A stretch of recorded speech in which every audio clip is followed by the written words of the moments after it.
எப்பொழுது ஜெபிக்க, ஆண்டவரோடு இணைந்திருக்க, திருபலிக்கு வர, இறை வார்த்தையை வாசிக்க நம்மில் ஆர்வம் இல்லையோ, ஏதோ ஒரு இடத்தில் பாவம் நம்மை கட்டி இழுத்து கொண்டிருக்கிறது. அந்த ஆர்வம் இல்லாமல் போகும் பொழுது அந்த கேள்விதான் கேட்க வேண்டும். நாம் இப்போ ஜெபிக்கவே முடியறதில்ல, குடும்ப ஜெபமால சொல்றதில்ல, திருபலிக்கு நாங்கள் வருவதில்லை என்று சொன்னால் எந்த இடத்தில் என்னுடைய வாழ்க்கை இறைவனிடமிருந்து பின்வாங்கி கொண்டிருக்கிறது என்பதை நாம் பார்க்க வேண்டும். அதை சரி செய்து விட்டால் நிச்சயமாக திருபலி, ஆண்டவருடைய ஜெபம், ஆண்டவருடைய வார்த்தை நமக்கு ஆர்வத்தை ஏற்படுத்தும். இந்த சின்ன குழந்தைங்க பாருங்களேன், எதை பார்த்தாலும் சந்தோஷப்படுவாங்க. ஒரு குருவி போச்சுன்னா அதை பார்த்து சந்தோஷப்படுவாங்க, ஒரு நாய் பார்த்தா சந்தோஷப்படுவாங்க, எதெல்லாம் அவங்க சுத்தி இருக்குதோ அதெல்லாம் பார்த்தா சந்தோஷப்படுவாங்க. பாவம் இல்லாத பொழுது எதை பார்த்தாலும் நமக்கு ஆண்டவர் தரும் அந்த சந்தோஷத்தை நாம் அனுபவிக்கும். சில நேரத்தில் சொல்லுவோம், எதுவும் இன்ட்ரெஸ்ட் இல்லையே, எங்கன்னா போலாமா, இன்ட்ரெஸ்ட் இல்லை, எதனா பார்க்கலாமா, இன்ட்ரெஸ்ட் இல்லை. எதுவும் நமக்கு இன்ட்ரெஸ்ட் தராது பாவம் இருந்தால். ஆண்டவருடைய இந்த படைப்பே வெறுமையாகிவிடும். Nothing will interest us. ஆனா இந்த குழந்தைங்களை பார்த்தீங்கன்னா எல்லாம் இன்ட்ரெஸ்ட் ஆகும். ஒரு சின்ன எறும்பு போச்சுன்னா கூட அதை பார்த்துன்னு உட்காந்து, அது கூட ஆடின்னு உட்காந்து. பாவம் எங்கு இல்லையோ அங்கு எதை பார்த்தாலும் நாம் சந்தோஷப்படுவோம்.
மலரட்டுமே, நம்மில் இன்னிசை முழங்கட்டுமே.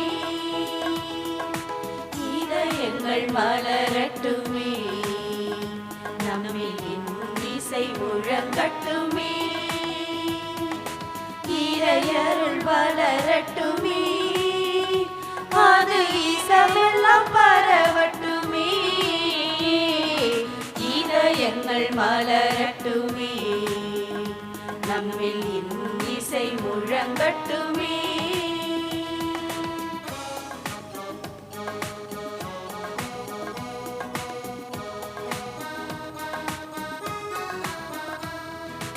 அண்ணலே இங்கு நம்மை அழைத்தார், மண்ணிலே பொங்கும் வாழ்வழித்தார்.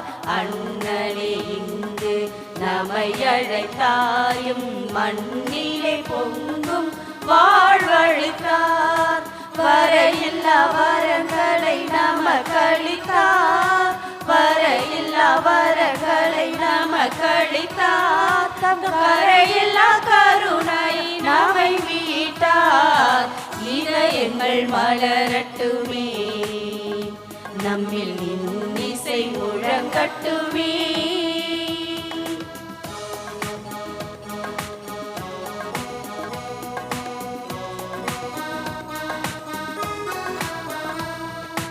அன்பிலே வளர்கின்ற விசுவாசம், அது குன்றின் மேல் ஒளிக்கின்ற திருவிளக்கா.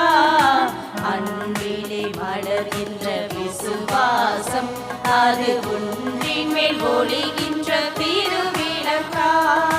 நீதியும் உண்மையும் அதன் சுடராம், நீதியும் உண்மையும் அதன் சுடராவை தீயில்லா வாழ்வுக்கு சான்றுகளா.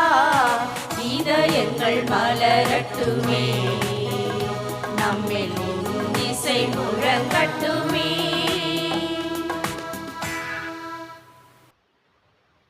தந்தை மகன் தூயாவியாரின் பெயராலே.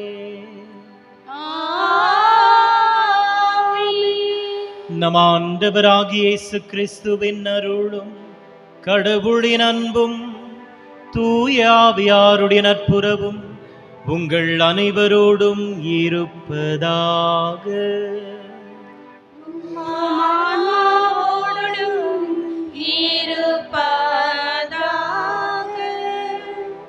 இறை இயேசு கிறிஸ்துவில் என் அன்புக்குரிய சகோதர சகோதரிகளே, அன்பு பிள்ளைகளே, உங்கள் ஒவ்வொருவரையும் வாழ்த்தி அன்போடு இந்த திருபலிக்கு வரவேற்கின்றேன். இன்று நாம் பொது காலத்தின் 10வது வாரத்தை கொண்டாடவிருக்கிறோம். விழாக்கள், மேல் விழாக்கள், ஆண்டவருடைய திருவுடல் திரு ரத்தத்தை கொண்டாடினோம், அவருடைய திருத்தின் பெருவிழாவை கொண்டாடினோம், தூய ஆவியானவருடைய வருகை, ஆண்டவருடைய விண்ணேற்பு என்று இப்பொழுது மீண்டுமாக இந்த பொது காலத்தை தொடர்ந்து நாம் கொண்டாடும் பொழுது இன்று ஆண்டவர் நமக்கு என்ன செய்தியை தரப்போகிறார்? இன்று எது நம்மை அவருடைய பிரசன்னத்திலிருந்து பிரிக்கிறது? நம்முடைய பாவ வாழ்க்கையை திரும்பி பார்க்க நம்மை அழைக்கின்றார். நேற்றைய தினம் நாம் அன்னையினுடைய மாசற்ற இருதயத்தை கொண்டாடினோம். புனித லூக்கா அன்னையை பற்றி எழுதும் பொழுது சொல்வார், ஆண்டவர் இயேசு கிறிஸ்து குழந்தை இயேசு எதையெல்லாம் சொன்னாரோ, எதையெல்லாம் செய்தாரோ, அவை அனைத்தையும் அன்னை தன்னுடைய உள்ளத்தில் இருத்தி தியானித்து வந்தாள் என்று சொல்லி. அன்னை இறை வார்த்தைக்கும் இறைவனுடைய செயல்களுக்கும் கொடுத்த இடம் அது. She treasured all these things in her heart and pondered. இவற்றையெல்லாம் தன்னுடைய இதயத்தில் இருத்தி தியானித்து வந்தார் என்று சொல்லி. ஒவ்வொரு திருபலியை தொடங்கும் பொழுதும் நாம் அன்னையை பார்த்து கேட்கக்கூடிய ஆசீர்வாதம் அதுதான். அன்னையே, உம்மை போல ஆண்டவர் என்னோடு பேசும் பொழுது அவர் பேசுவது அனைத்தையும் நான் என்னுடைய இருதயத்தில் வாங்கிக் கொள்ள வேண்டும். அதை என் இருதயத்தில் இருத்தி தியானிக்கக்கூடிய அருளை தாரும் என்று சொல்லி நிச்சயமாக அன்னை நமக்காக பரிந்து பேசுவார். அன்னையை போல ஆண்டவர் பேசும் பொழுது நாம் உளமாற ஆண்டவரை செவிசாய்ப்போம். உன் வித்துக்கும் அவள் வித்துக்கும் பகையை உண்டாக்குவேன். தொடக்க நூலிலிருந்து வாசகம். அதிகாரம் 3, இறைவார்த்தைகள் 9 முதல் 15 முடிய. ஆண்டவராகிய கடவுள் மனிதனை கூப்பிட்டு, நீ எங்கே இருக்கிறாய் என்று கேட்டார். உம் குரலொலியை நான் தோட்டத்தில் கேட்டேன், ஆனால் எனக்கு அச்சமாக இருந்தது, ஏனெனில் நான் ஆடையின்றி இருந்தேன், எனவே நான் ஒளிந்து கொண்டேன் என்றான் மனிதன். நீ ஆடையின்றி இருக்கிறாய் என்று உனக்கு சொன்னது யார்?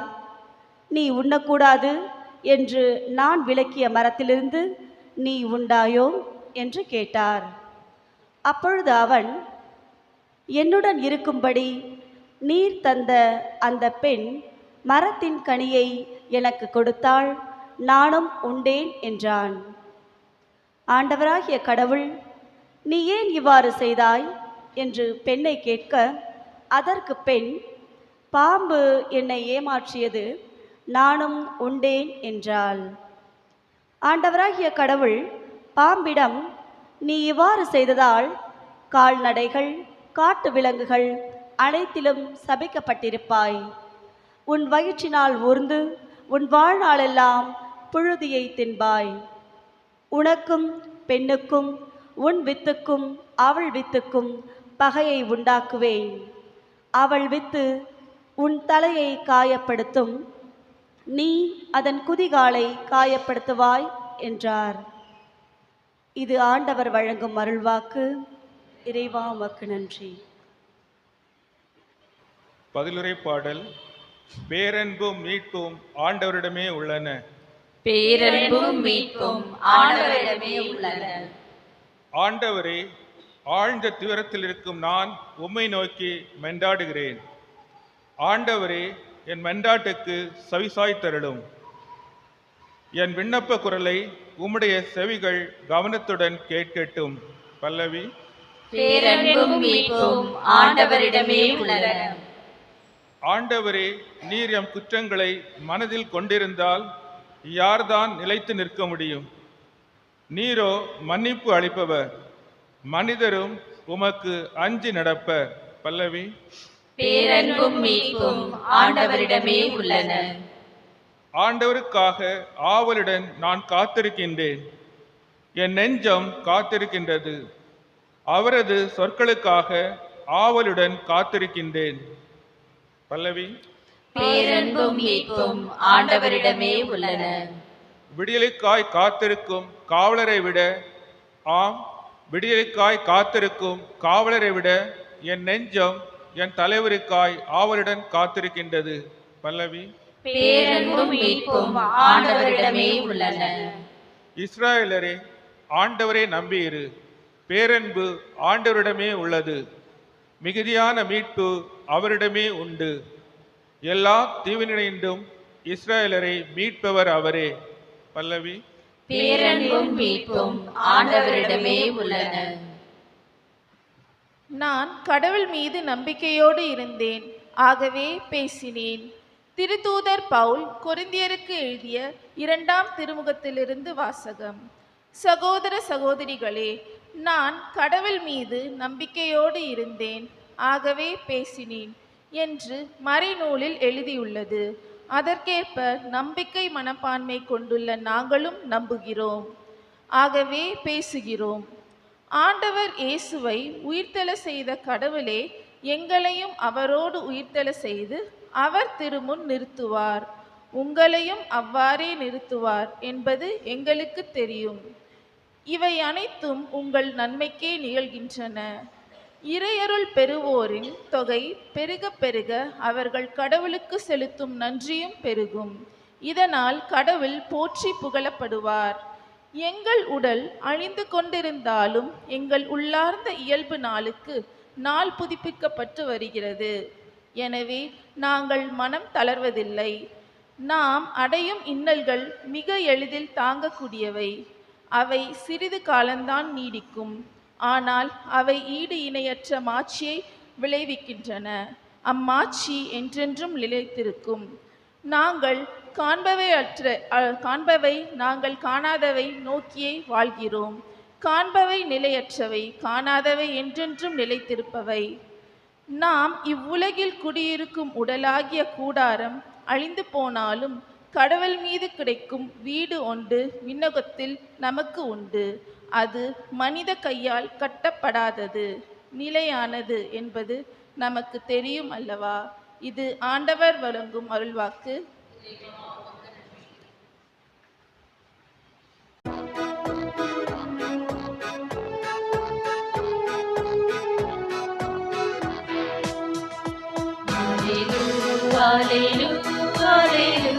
ஹல்லேலூயா, இயேசுவை போற்றுங்கள்.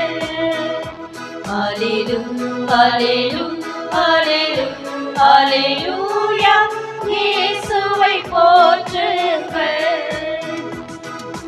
இயேசுவை போற்றுங்கள்.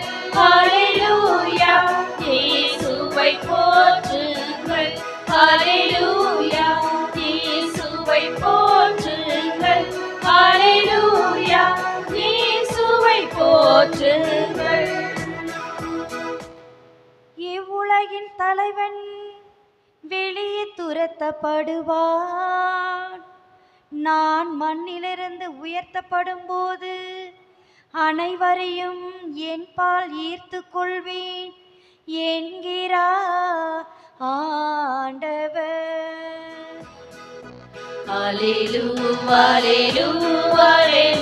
ஹல்லேலூயா, இயேசுவை போற்றுங்கள். ஆண்டவர் உங்களோடு இருப்பாராக. ஆன்மாவோடும் இருப்பாராக.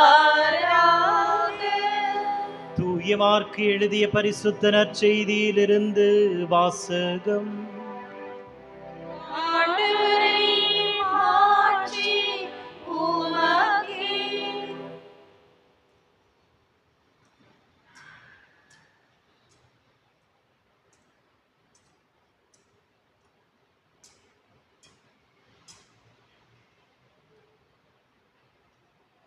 அக்காலத்தில் இயேசு வீட்டிற்கு சென்றார்.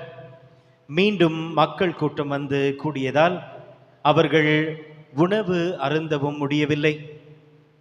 அவருடைய உறவினர் இதை கேள்விப்பட்டு அவரை பிடித்து கொண்டு சென்றார்கள். ஏனெனில் அவர் மதிமயங்கி இருக்கிறார் என்று மக்கள் பேசிக் கொண்டனர். மேலும் எருசலேமிலிருந்து வந்திருந்த மறைநூல் அறிஞர் இவனை பெல்செபூல் பிடித்திருக்கிறது என்றும் பேய்களின் தலைவனை கொண்டு இவன் பேய்களை ஓட்டுகிறான் என்றும் சொல்லிக் கொண்டிருந்தனர். ஆகவே அவர்களை தம்மிடம் வரவழைத்து அவர்களுக்கு உவமைகள் வழியாக கூறியது: சாத்தானை எப்படி ஓட்ட முடியும்? தனக்கு எதிராக தானே பிளவுபடும் எந்த அரசும் நிலைத்து நிற்க முடியாது. தனக்கு எதிராக தானே பிளவுபடும் வீடும் நிலைத்து நிற்க முடியாது. சாத்தான் தன்னையே எதிர்த்து நின்று பிளவுபட்டு போனால் அவன் நிலைத்து நிற்க முடியாது. அதுவே அவனது அழிவு. முதலில் வலியவரை கட்டினால் அன்றி அவருடைய வீட்டுக்குள் நுழைந்து அவருடைய பொருட்களை எவராலும் கொள்ளையிட முடியாது. அவரை கட்டி வைத்த பிறகுதான் அவருடைய வீட்டை கொள்ளையிட முடியும். உறுதியாக உங்களுக்கு சொல்கிறேன், தூய ஆவியாரை படித்து உரைப்பவர் எவரும் எக்காலத்திலும் மன்னிப்பு பெறமாட்டார். அவர் என்றென்றும் தீராத பாவத்திற்கு ஆளாவர். ஆனால் மக்களுடைய மற்ற பாவங்கள், அவர் குற்றம் குறைகள் அனைத்தும் அவர்களுக்கு மன்னிக்கப்படும். இவனை தீய ஆவி பிடித்திருக்கிறது என்று தம்மை பற்றி அவர்கள் சொல்லியதால் தான் இயேசு இவ்வாறு கூறினார். அப்போது அவருடைய தாயும் சகோதரர்களும் வந்து வெளியே நின்று கொண்டு அவரை பார்க்க வேண்டும் என்று சொல்லி ஆள் அனுப்பினார்கள். அவரை சூழ்ந்து மக்கள் கூட்டம் அமர்ந்திருந்தது. அதோ உம் தாயும் சகோதரர்களும் வெளியே நின்று கொண்டு உம்மை தேடுகின்றார்கள் என்று அவரிடம் சொன்னார்கள். அவர் அவர்களை பார்த்து, என் தாயும் என் சகோதரர்களும் யார் என்று கேட்டு தம்மை சூழ்ந்து அமர்ந்திருப்பவர்களை சுற்றிலும் பார்த்து, இதோ என் தாயும் என் சகோதரர்களும் இவர்களே. கடவுளின் திருவுளத்தை நிறைவேற்றுபவரே என் சகோதரரும் சகோதரியும் தாயும் ஆவார் என்றார்.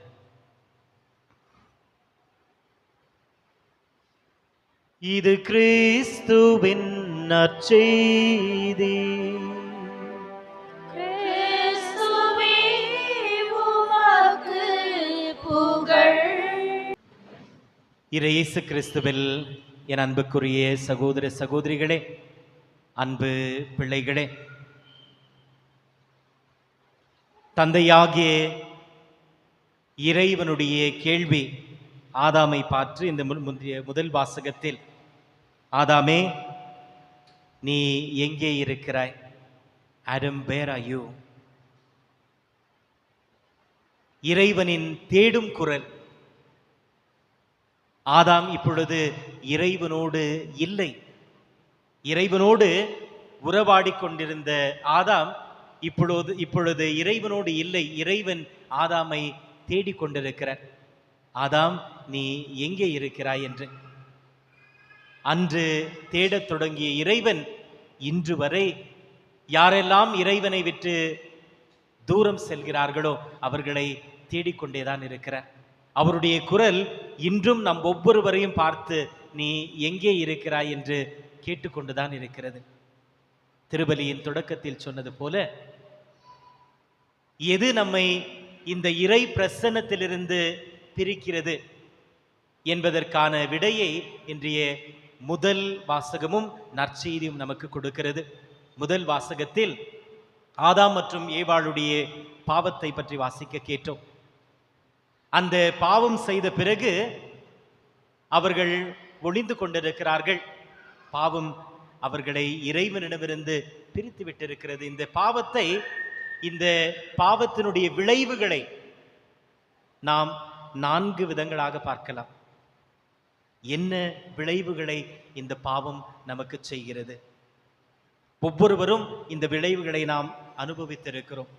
எப்பொழுதெல்லாம் இறைவனை விட்டு நாம் விலகி சென்றிருக்கிறோமோ இது நமக்கும் நடந்திருக்கிறது. நாம் ஒவ்வொருவரும் இதை அனுபவித்தவர்கள்தான், இல்லை என்று நம்மால் சொல்லவே முடியாது. ஆகையால் தான் புனித சின்னப்பர் சொல்வார், நாம் அனைவரும் பாவம் செய்து ஆண்டவருடைய அருளை இழந்திருக்கிறோம். அந்த அருளுக்காக வந்திருக்கிறோம். We all have sinned and fallen short of the glory of God. இந்த 4 விளைவுகள். முதல் விளைவு, பாவத்தை செய்யும் பொழுது பாவம் நம்மை இறைவனிடமிருந்து, நம்மை படைத்தவரிடமிருந்து நம்மை தூரப்படுத்துகிறது. அந்த விசுவாச வாழ்க்கையில் இறைவனோடு நாம் பயணிக்கும் அந்த பயணத்தில் ஒரு பிளவு.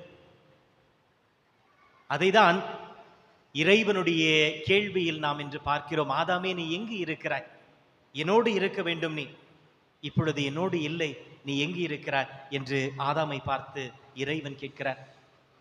ஏனென்றால் அந்த பாவம், இறைவனுக்கு எதிராக ஆதாம் செய்த பாவம் அவனை இறைவனிடமிருந்து இப்பொழுது பிரித்து விட்டிருக்கிறது. அவன் இறைவனோடு இல்லை. பாவத்தினுடைய விளைவு, முதல் விளைவு, நம்மை படைத்தவரிடமிருந்து, இறைவனிடமிருந்து நம்மை விலக்கி வைக்கிறது. இறைவனை பார்த்தாலே பயம். முதல் வாசகத்தில் நாம் வாசிக்க கேட்கிறோம், இறைவனுடைய குரல் கேட்டு ஆதாம் பேசுவார். நீர் தோட்டத்தில் வருவதை நான் புரிந்து கொண்டேன், எனக்கு பயமானது, ஆகையால் நான் ஓடி ஒளிந்து கொண்டேன். இறை பிரசன்னத்தை பார்த்தாலே ஒரு பயம். திருபலி என்று சொன்னால் பயம், ஜபோனாக்கா ஒரு பயம், வீட்டில் ஜவுமாலை எடுத்தாக்கா பயம். பாவம் நமக்கு செய்வது இதுதான். நம்மையே அறியாமல் தனியாக அமர்ந்த ஆண்டவர் முன் ஜபிக்க வேண்டும் என்று சொன்னால், இன்னைக்கு வேணா, நாளைக்கு. இவை அனைத்தும் பாவம் செய்யக்கூடியது. இறைவனை பார்த்தாலே ஒரு பயம். அதைத்தான் ஆதாமிலும் ஏவாளிலும் நாம் பார்க்கிறோம். இறைவனுடைய பிரசன்னத்தை அவர்கள் பார்த்தவுடன் ஓடி ஒளிந்து கொண்டார்கள். ஆண்டவரிடமே சொல்கிறார்கள், நாங்கள் ஒளிந்து கொண்டிருக்கிறோம். இதுதான் பாவம் நமக்கு செய்வது. எப்பொழுது ஜெபிக்க, ஆண்டவரோடு இணைந்திருக்க, திருபலிக்கு வர, இறை வார்த்தையை வாசிக்க நம்மில் ஆர்வம் இல்லையோ, ஏதோ ஒரு இடத்தில் பாவம் நம்மை கட்டி இழுத்து கொண்டிருக்கிறது. அந்த ஆர்வம் இல்லாமல் போகும் பொழுது அந்த கேள்விதான் கேட்க வேண்டும். நாம் இப்போ ஜபிக்கவே முடியறதில்ல, குடும்ப ஜபமால சொல்றதில்ல, திருபலிக்கு நாங்கள் வருவதில்லை என்று சொன்னால் எந்த இடத்தில் என்னுடைய வாழ்க்கை இறைவனிடமிருந்து பின்வாங்கி கொண்டிருக்கிறது என்பதை நாம் பார்க்க வேண்டும். அதை சரி செய்து விட்டால் நிச்சயமாக திருபலி, ஆண்டவருடைய ஜபம், ஆண்டவருடைய வார்த்தை நமக்கு ஆர்வத்தை ஏற்படுத்தும். பாவம் நம்மை இறை பிரசன்னத்திலிருந்து வெளியேற்றுகிறது, நம்மை தூரப்படுத்துகிறது. இரண்டாவதாக, பாவம் நம்மை யாரை நாம் அதிகமாக அன்பு செய்கிறோமோ அவர்களை நம்மிடமிருந்து தூரம் செய்கிறது. Sin separates us from our loved ones. யாரை நாம் அதிகமாக அன்பு செய்கிறோம், அது நம்முடைய குடும்பமாக இருக்கலாம். நான் என்னுடைய குடும்பத்திற்கு விரோதமாக, நீங்கள் உங்களுடைய திருமணத்திற்கு விரோதமாக, என்னுடைய குருத்துவத்துக்கு விரோதமாக நாம் செய்யும் பொழுது யாரை நாம் மிகவும் அன்பு செய்கிறோமோ அவர்களை நம்மிடமிருந்து பாவம் பிரிக்கிறது. அந்த அருமையான உறவை, அந்த அழகான உறவை பாவம் சிதைக்கிறது. அதைதான் ஆதாமுடைய வார்த்தைகளில் நாம் பார்க்கிறோம். ஆண்டவர் ஆதாமை பார்த்து கேட்கிறார், ஏன் ஆதாம், நான் செய்யாதே என்று சொன்னதை நீ செய்தாயா? நான் எதை உன்னிடம் செய்யாதே என்று சொன்னேனோ அதை நீ செய்தாயா என்று கேட்ட பொழுது, நான் உண்ணக்கூடாது என்று சொன்ன அந்த மரத்தின் கனியை நீ உண்றாயா என்று ஆண்டவர் கேட்கும் பொழுது, ஆதாமனுடைய வார்த்தைகள், நீர் எனக்காக கொடுத்த அந்த பெண்மணி, அவள் எனக்கு கொடுத்தாள், நான் உன்றேன். இப்பொழுது ஏவாளை பார்த்து ஆதாமனுடைய வார்த்தைகள், அந்த பெண்மணி இன்னும் ஆதாம் ஒரு படி மேலேயே போறாரு. படியை யார் மேல போடுறாரு? கடவுள் மேலேயே போடுறாரு. நான் உன்னை கேட்கல, நான் கேட்டேனா ஏவாளை எனக்கு கொடுன்னுட்டுன்னு? நீ கொடுத்திய அந்த பெண்மணி, அந்த பெண்ணு தான் கொடுத்தது. The woman that you gave me, she gave it to me. ஆண்டவர் மேலே பழி போடுறது. பாவம் ஆண்டவரே பழிக்க தோண்டும். ஆண்டவரே பழிக்கிறான். நீர் கொடுத்த அந்த பெண்மணி எனக்கு கொடுத்தாள். இதே ஆதாம் தான் பாவத்திற்கு முன்பதாக ஏவாளை குறித்து ஆண்டவர் ஏவாளை படைத்த பொழுது, அந்த ஏவாளை பார்த்த பொழுது இதே ஆதாம் தான் சொல்வார், என் எலும்பின் எலும்பு, என் மாமிசத்தின் மாம்சம், the bone of my bone and the flesh of my flesh. இதே ஆதாமுடைய வாயிலிருந்து தான் அந்த வார்த்தைங்க வந்துச்சு பாவத்துக்கு முன்னாடி. ஏவாளை இன்னொரு நபராக ஆதாமல் பார்க்க முடியவில்லை, தன்னுடைய உடலாக பார்த்தான். என் உடலின் உடல், என் ரத்தத்தின் ரத்தம் என்று சொன்னான். பாவத்திற்கு முன்பதாக, பாவம் செய்த பிறகு அந்த பெண்மணி, அந்த பொம்பளை, நீர் கொடுத்த அந்த பெண்மணி, பாவம் அந்த அழகான உறவை சிதைத்து விட்டது. எந்த உள்ளத்தில் ஏவாளை பார்த்து நீ வேறு அல்ல, நீயும் நானும் ஒன்றுதான் என்று நினைத்ததோ, அந்த உள்ளம் இப்பொழுது சொல்கிறது நீ வேறு, நான் வேறு. பாவம் உறவுகளை சிதைக்கிறது, உறவுகளை பிரிக்கிறது. அதுதான் அங்கு நடந்தது. அங்கு மதிப்பு இல்லை. திருமணத்தில் வாக்குறுதி எடுக்கும் பொழுது குருவானவர் இதை நான் சொல்ல சொல்ல ரிப்பீட் பண்ணோம். இன்பத்திலும் துன்பத்திலும் உடல் நலத்திலும் நோயிலும் நான் உன்னை நேசிக்கவும் மதிக்கவும் வாக்களிக்கிறேன். I will respect you. திருமணத்தில் அந்த மதிப்பு, ஒருவரை ஒருவர் மதிக்கவில்லை என்று சொன்னால், உங்கள் வார்த்தையில் மரியாதை இல்லை என்று சொன்னால், அங்கு பாவம் இருக்கிறது என்று பொருள். இல்லங்களில் நாம் ஒருவரை ஒருவர் இழிவாக பேசுகிறோம், கெட்ட வார்த்தை பேசுறோம் சொன்னா நம்முடைய குடும்பத்தில் பாவம் இருக்கிறது. அங்கு இறை பிரசன்னம் இருக்காது. எந்த குடும்பத்துல நம்ம கெட்ட வார்த்தைங்க பேசுறோம், அங்கு இறை பிரசன்னம் இருக்கவே முடியாது. நம்ம என்னதான் ஜெபம் பண்ணாலும் அங்கு இறைவனுடைய ஆற்றல் செயல்படாது. ஏனென்றால் இறை பிரசன்னம் எங்கு இருக்கிறதோ அங்கு ஒருவரை ஒருவர் நாம் மதிப்போம், ஒருத்தருக்கு ஒருத்தர் மரியாதை கொடுப்போம். அதுதான் இறை பிரசன்னத்தின் அடையாளம். பாவத்திற்கு முன்பதாக ஏவாளை ஆதாம் மதித்தான், பாவம் செய்த பிறகு மதிக்கவில்லை. பாவம் நம்முடைய உறவுகளை சிதைக்கிறது. மூன்றாவதாக, பாவம் நம்மை இந்த அழகான இறைவனுடைய படைப்பிலிருந்து பிரிக்கிறது. இறைவனிலிருந்து பிரித்தாச்சு. நாம் யாரை அன்பு செய்கிறோமோ அவர்களிடமிருந்து நம்மை பிரிக்கிறது.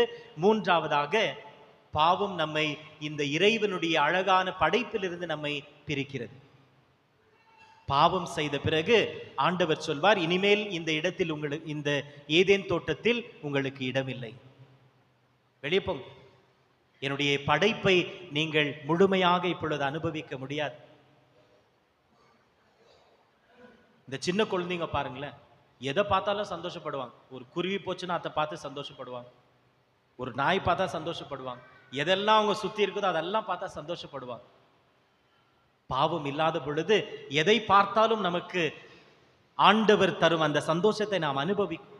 சில நேரத்தில் சொல்லுவோம், எதுவும் இன்ட்ரெஸ்ட் இல்லையே, எங்கன்னா போலாமா, இன்ட்ரெஸ்ட் இல்லை, எதனா பார்க்கலாமா, இன்ட்ரெஸ்ட் இல்லை. எதுவும் நமக்கு இன்ட்ரெஸ்ட் தராது பாவம் இருந்தா. ஆண்டவருடைய இந்த படைப்பே வெறுமையாகிவிடும். Nothing will interest as.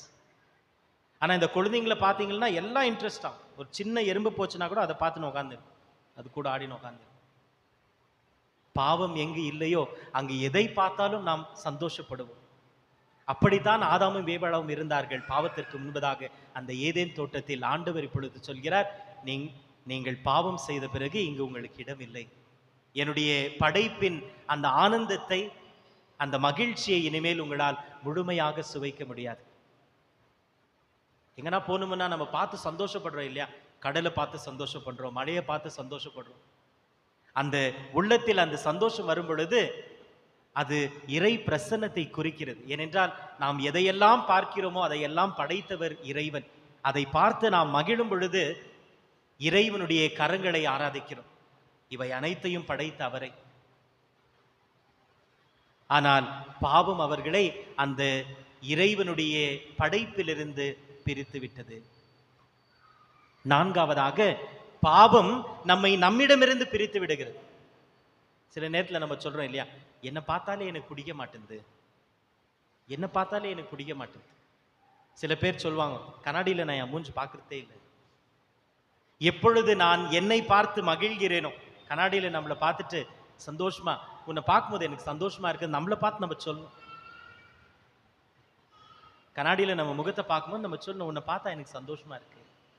ஏனென்றால் இறைவன் என்னையும் உங்களையும் அவருடைய சாயலாக படைத்திருக்கிறார். நம்மையே நான் பார்க்கும் பொழுது, என்னையே நான் பார்க்கும் பொழுது இறைவனின் சாயலை பார்க்கிறேன்.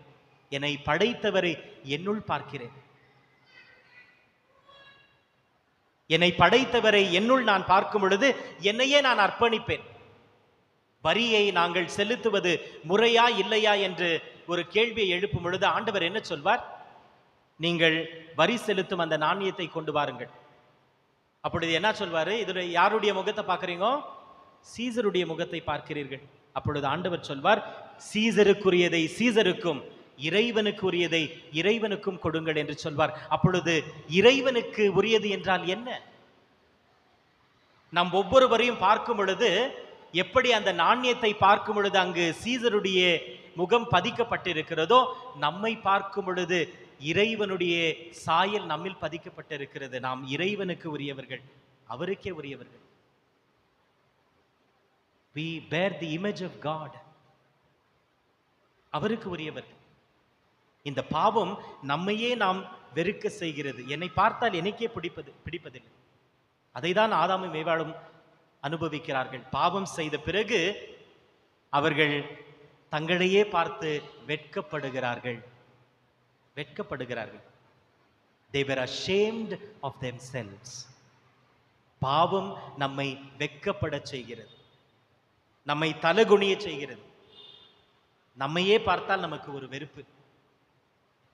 இந்த பாவத்திலிருந்து நமக்கு மீட்பு எங்கு? இந்த பாவத்திலிருந்து நம்மை மீட்பவர் யார் என்று சொன்னால், அதற்கும் விளக்கத்தை தந்தையாகிய இறைவனே என்ற முதல் வாசகத்தில் கொடுக்கிறார். உன் வித்துக்கும் அவள் வித்துக்கும் பகையை உண்டாக்குவோம், அவள் வித்து உன் தலையை நெசுக்கும். சாத்தானை பார்த்து ஆண்டவர் சொல்கிறார். ஆண்டவர் இயேசு கிறிஸ்து அவர் ஒருவர் தான் சாத்தானுடைய தலையை நெசக்க முடியும், பாவத்தை அழிக்க முடியும் என்று சொல்லி, இன்று ஆண்டவரால் மட்டும் தான் நமக்கு மீட்பு, வேற யாராலும் அல்ல. ஒரு ஆங்கிலத்தில் சொல்லுவாங்க இல்லையா, ஃபன்னி இன் தமாஷ். என்னான்னு சொன்னா, இந்த ஆதாமும் ஏவாளும் பாவம் செய்த பிறகு அவர்கள் நிர்வாணமாக இருக்கிறது அவர்களுக்கு தெரிகிறது. இப்போ அவங்க எப்படின்னா ட்ரெஸ் பண்ணி போடணும் இல்லையா? என்ன பண்ணாங்க ஆதாமும் ஏவாளும்? எலிங்கெல்லாம் பின்னி போட்டாங்க. சில நேரத்தில் நம்ம எதனா தவறு செய்துட்டோம்னா நம்மளே அதை திருத்த பார்க்குவோம், எதனா ஒன்று செய்வோம். தவறு செய்தால் எப்படின்னா நம்மளே திருத்தணும். ஆண்டவர் சொல்றாரு, நீ திருத்தாத, என்கிட்ட வா, நான் திருத்துறேன். நம்முடைய பாவங்களை திருத்தக்கூடிய, நம்முடைய வாழ்க்கையை மாற்றக்கூடிய வல்லமை அவருக்கு மட்டும்தான் இருக்கிறது. ஏன்? அவர்கள் ஆடையை செய்தார்கள் இலைகளை வைத்து. எவ்வளவு நாள் இலை தாங்கும்? 2 நாள். இந்த பூ வந்துட்டு 2 நாள் தான். வெயில் ஜாஸ்தி ஆயிடுச்சுன்னா ஒரே நாள், நாளைக்கு காஞ்சிடுது. அவர்கள் செய்த ஆடை 2 நாள் கூட வராது. எப்பொழுது நாமே சமாளித்துக் கொள்ள முயலுகிறோமோ தோல்விதான் நமக்கு. அவர்கள் செய்த ஆடை உதிர்ந்து போகும், மீண்டுமாக அவர்கள் நிர்மாணமாகத்தான் இருப்பார்கள். ஆனால் இப்பொழுது ஆண்டவர் சொல்கிறார், நான் உங்களுக்கு ஆடையை தருகிறேன். அப்பொழுது ஆண்டவர் தோலால் செய்யப்பட்ட ஆடையை அவர்களுக்கு தருவார். தோல் நம்மளுக்கு தெரியும். சில நேரத்தில் இந்த தோலில் செய்கிற ஸ்லிப்பருங்க அறுவே ஆறாது. நீங்களே சொல்லுவாங்க, இது அறுவே மாட்டேன், ரொம்ப நாள் வரும். லெதர் பேக், லெதர் பெல்ட், சில பேரெல்லாம் 20-30 வருஷமா கட்டின்னு இருப்பாங்க அந்த லெதர் பெல்ட் எல்லாம். ஆண்டவர் லெதரால் செய்யப்பட்ட ஒரு ஆடையை அவர்களுக்கு கொடுக்கிறார். ஆண்டவர் தரும் விடுதலை தான் நிரந்தரமானது. நாமே நமக்கு ஒன்று தயாரித்துக் கொள்கிறோம் என்று சொன்னால் அதில் தோர்த்து போவோம், மீண்டுமாக அவமானத்திற்கு தான் உள்ளாம். ஆகையால் ஆண்டவரை நாடி வருவோம். இந்த திருபலியில் ஆண்டவர் விசேஷமாக அவருடைய ஒரே திருமகனின் வழியாக நம்முடைய பாவத்திலிருந்து நாம் வெற்றி பெற, மீண்டுமாக அவருடைய பிள்ளைகளாக இருக்க, நிச்சயமாக நம்மை இருளிலிருந்து அந்த வெளிச்சத்திற்கு வழிநடத்துவார் என்ற விசுவாசத்தோடு தொடர்ந்து இந்த திருபலியை ஒப்புக் கொடுப்போம். ஆமென்.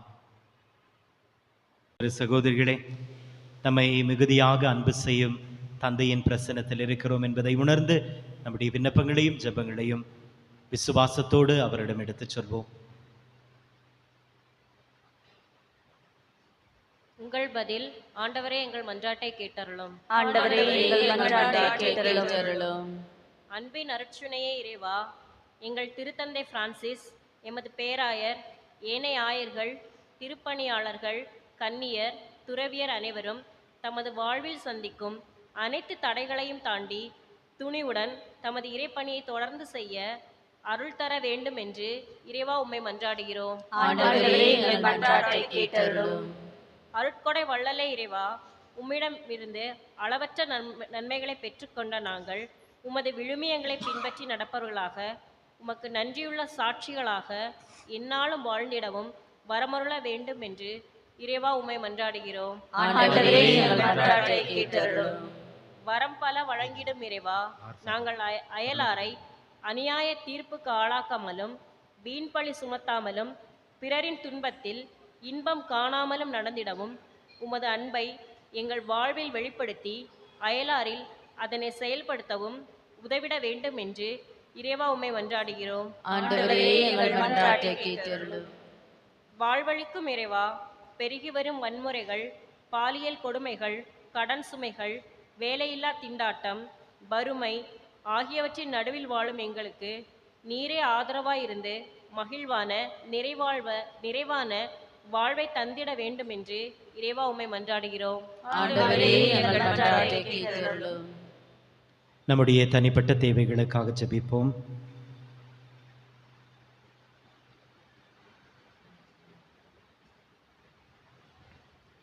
நம்முடைய குடும்பத்திற்காக, குடும்பத்தில் உள்ள ஒவ்வொருவருக்காகவும் ஜெபிப்போம்.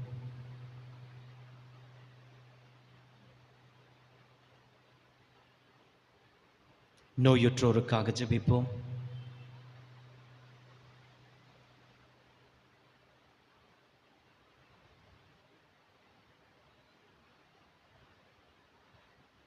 நம்முடைய பங்கை சேர்ந்த ஒருவருக்கு அறுவை சிகிச்சை நடைபெறவிருக்கிறது, அவருக்காக ஜெபிப்போம்.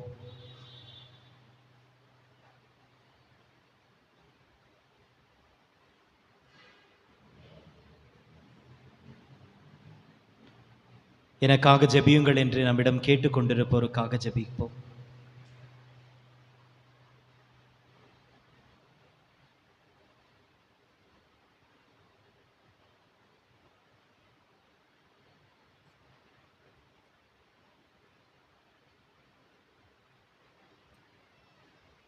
அன்பே உருவான இறைவா, நம்முடைய ஒரே திருமகனின் வழியாக நாங்கள் எங்களுடைய பாவத்திலிருந்து மீட்பு பெறவும், இருளிலிருந்து உம்முடைய பேரொளிக்கு வரவும் நீர் எங்களுக்கு அருள் கூர்ந்திருக்கிறீர். இந்த திருபலியின் வழியாக இறைவனை பெறவிருக்கும் நாங்கள் எங்களுடைய பாவத்திலிருந்து விடுபட்டு எங்களுடைய இருளிலிருந்து உம்முடைய பேரொளிக்கு வர அருள் தாரும். எங்கள் ஆண்டவராகிய கிறிஸ்து வழியாக உம்மை மன்றாடுகின்றோம்.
பாதையில் பயணி